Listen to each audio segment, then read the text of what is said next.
Afternoon, second graders. I have a great story for you today called Born to Ride, a story about Bicycle Face.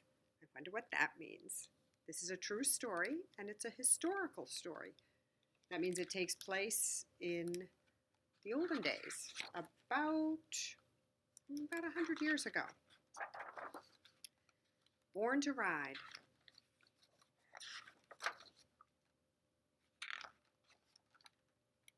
There's a nice picture to start with. You see how the people are wearing different clothes in those days? The men have funny hats on. Well, not funny, but old-fashioned. And who do you notice in this picture is riding the bike?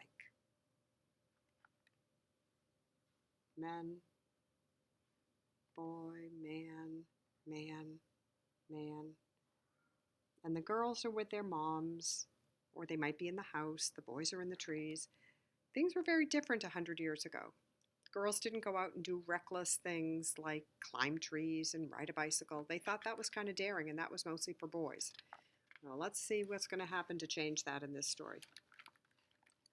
In Rochester, New York, in the year 1896, so a little more than 100 years ago, girls and women lived by a long list of things they were told not to do.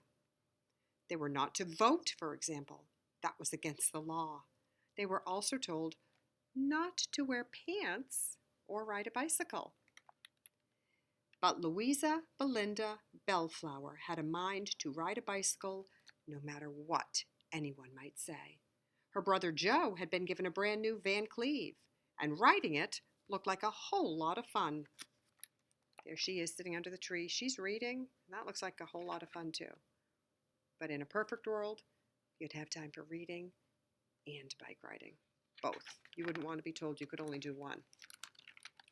This was Louisa Belinda Bellflower's everyday outfit. Not comfortable. I think you will agree. This was Joe's everyday outfit. Also not comfortable, but at least one could cartwheel in it. Louisa Belinda cast aside her skirts and she put on her brother's pants. "Teach me to ride," she said. "What will Mother say?" asked Joe. "She needn't know," said Louisa Belinda. That's a little sneaky, isn't it? "But what about—" Joe lowered his voice. "Bicycle Face. It's real, you know. Everyone says so, even Dr. Brown. He says girls aren't strong enough to balance, that your eyes will bulge and your jaw will close up from the strain of trying, maybe forever." I don't think we believe that, do we? But they did 100 years ago. Louisa Belinda had heard the rumors. She considered for a moment. She had lovely eyes. And how would she eat with a closed-up jaw? But Joe's eyes did not bulge. His jaw had not closed up. And she could balance the length of a fallen log, just the same as he could. Nervous, she said anyway, "I was born to ride." Joe was a good teacher, patient and clear in giving directions. Even so, Louisa Belinda fell. And fell again, and again, and again, and again. My goodness. And if you look very closely, you can see that some women are walking around with signs that say, "Votes for all," "Votes for women." So this story is taking place at the time when not only little girls were thinking, maybe I can bike ride just like the boys can, but grown-up women were saying, I want the vote. I want to be able to vote, and they shouldn't tell me I can't just because I'm a woman. So the women are fighting to vote, and maybe some other girls besides this one are trying to ride bikes. Joe said, "Want to call it a day?" Louisa Belinda hurt all over. She touched her eyes. She tested her jaw. "How's my face?" "Same as ever," Joe said. Whew, Louisa Belinda sighed, relieved. so she doesn't have bicycle face. A very large part of her wanted to give up, to go inside for tea and cake and a hot bath. But if she gave up now, would she ever try again?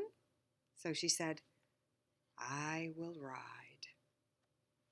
And here's all the women at her mother's tea table making their plans to fight for the right to vote.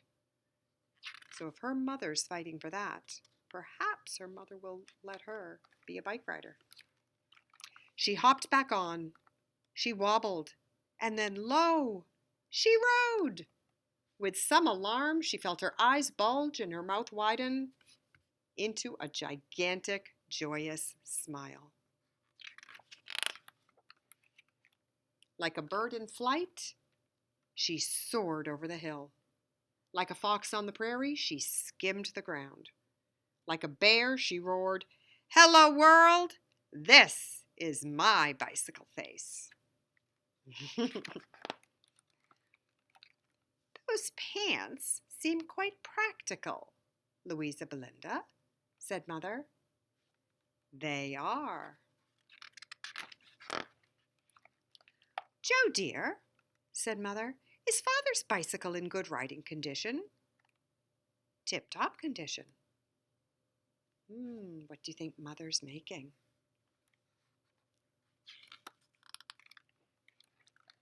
Oh, looks like Mother has some pants too.